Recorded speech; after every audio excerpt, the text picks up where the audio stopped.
关注囧道主，啥菜都会煮。大家好，上一期我们分享的是如何炸制扣肉，这一期我们分享的是香芋扣肉的烹饪技法。首先，泡发好的扣肉切成1厘米的厚片，一脯芋头改刀切成同样的大小和厚度。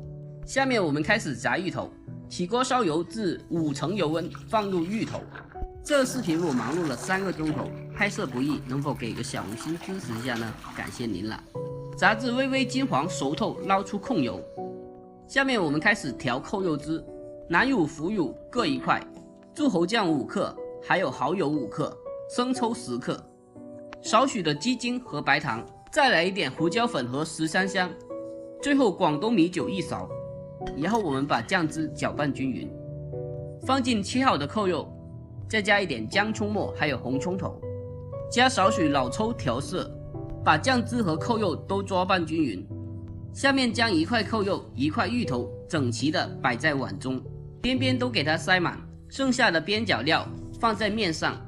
刚刚的酱汁加少许水倒入碗中。最后我们上锅蒸1个小时，反扣在盘中，然后倒出汤汁。最后一步，汤汁勾芡，然后爬在面上。有条件的话，可以像我这样子，西兰花围边更好看。